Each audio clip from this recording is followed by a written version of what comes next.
안녕하세요. 1등급 제조기 GSM입니다. 요즘 고등학교 3학년 학생들을 보면 수특이랑 수완을 처음부터 끝까지 보려고 하는 경향이 조금 있는 것 같습니다. 줄 긋고 정독하고 회독도 하고 심지어 작품 내용을 완전히 외우려고 하는 친구들도 있더라고요. 그런데 솔직히 말하면 그렇게 공부하면 굉장히 비효율적입니다. 왜냐하면 수특과 수완은 원래 암기하는 교재가 아니기 때문입니다. 많은 학생들이 EBS를 내신 공부하듯이 합니다. 근데 그렇게 공부하는 것도 물론 정답이 될 수 있어요. 왜냐면 특정 제재에 대해서 내가 너무 약하다라고 한다면 그 제재에 대해서 공부를 하기 위해선 만약에 얘가 연계가 된다고 하면 그거 부분은 꼼꼼하게 내신 보듯이 공부해야 맞는 거지요.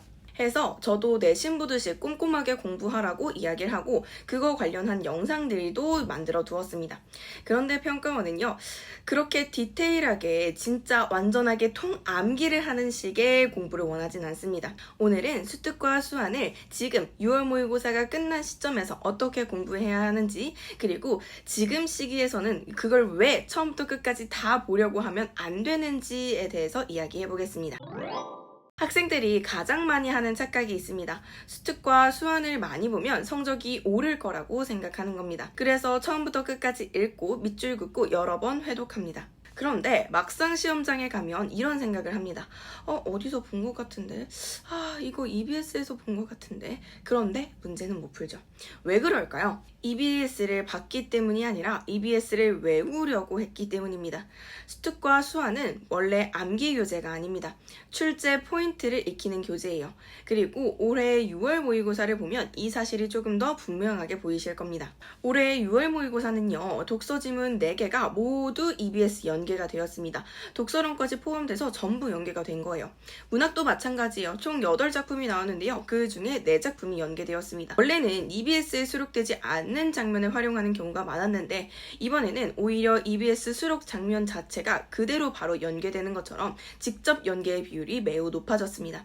심지어 현대소설까지 연계되었으니 말 다 했겠지요? 그러면 EBS의 중요도가 지금 크게 올라왔고 그렇기에 더 제대로 봐야 되는 시점인 겁니다. 그럼 여기서 이 제대로 본다라고 하는 건 뭘까요? 제가 독서에서 이야기를 드렸었는데요. 독서는 암기하는 것이 아닙니다. 그냥 제재를 쭉 정리한다라는 느낌으로 보셔야 돼요.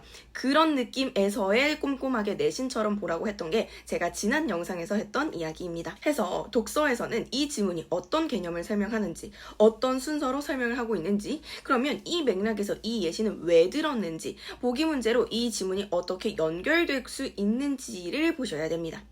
실제로 평가원은요, 지문 자체로보다 지문의 구조와 개념을 활용합니다. 그래서 독서를 공부할 때는 무슨 내용이지? 보다 어떻게 설명을 하고 있지? 이 개념을 어떻게 지금 풀어내고 있지? 라고 하는 걸 먼저 보셔야 됩니다. 문학도 마찬가지입니다. 작품 내용을 외우는 게 아니라 정서를 먼저 봐야 합니다. 인물 관계를 봐야 하고요. 주제의 흐름을 봐야 해요. 화자가 왜 이런 감정을 느끼지?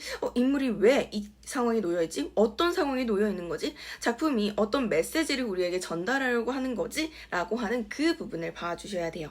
이렇게 봐야 하는 이유는요, 실제로 이 작품들이 연계가 되더라도 똑같은 문제를 내는 게 아닙니다. 평가원은 작품을 활용해서 새로운 문제를 만들어냅니다. 그래서 작품의 줄거리만 달달달달달 외우면 전혀 도움이 되지 않습니다. 결국 여러분이 원하는 건 수특과 수완을 누군가한테 자랑할 수 있을 정도로 완독하는 게 아닐 겁니다. 9월 모의고사 그리고 우리가 최종적으로 목표로 하는 수능이라고 하는 시험에서 실제로 수특과 수완을 공부한 것을 도움을 받고 연계를 체감하는 것을 여러분들이 원하실 거예요. 정신없는 그 시험장에서 나 이거 아는데? 나 이 개념 정리했는데? 나 이 작품 흐름 익혀놨는데? 하는 이 상태가 되는 걸 원하실 겁니다. 그렇게 되시려면요, EBS를 보는 방식부터 바꿔야 된다라고 이야기 드리는 거예요. 자, 다시 수특과 수완은 암기 교재가 아니에요. 출제 포인트를 보는 교재라고 보는 게 훨씬 더 정확하다라고 이야기 드렸습니다. 그래서 모든 지문을 똑같이 보는 학생들보다는요, 중요한 지문을 선별하고 그 중요한 지문의 개념과 구조를 중심으로 공부하는 학생이 훨씬 더 큰 효과를 얻게 되는 건 당연한 이야기입니다. 결국 중요한 건 수특을 얼마나 많이 받느냐가 아니라 어떻게 받느냐입니다. EBS를 공부하고 있는데도 남는 게 없다고 느껴진다면 지금부터는 내용을 외우지 말고 출제 포인트를 찾는 연습을 해보시길 바랍니다. 그 순간부터 수특과 수완은 여러분한테 큰 부담이 아니라 가장 강력한 수능 대비 자료로서 명확하게 역할을 해낼 거라고 생각합니다. 이렇게까지 오늘 할 이야기 이야기가 모두 마쳐졌고요. 수특과 수완 너무 양이 많고 지금 6월 모의고사가 끝난, 그러니까 이 수능까지 얼마 남지 않은 기간에서 그 모든 작품을 보려고 하는 게 조금 부담처럼 느껴질 학생들이 많을 것 같아 오늘 영상을 준비했습니다. 모든 지문을 보려고 하지 마시고요. 조금 어렵다 느껴지는 지문들 위주로 보시면 더 좋을 것 같아요. 그러면 문학에서는 어떤 지문을 위주로, 그리고 독서에서는 어떤 지문을 위주로 보아야 되는지 내 기준을 똑바로 성립해서 어떤 지문을 보고 어떤 지문을 안 볼지를 선정하는 그 기준에 대해서 알려드리겠습니다. 그러면 저희는 다음 영상에서 뵙겠습니다.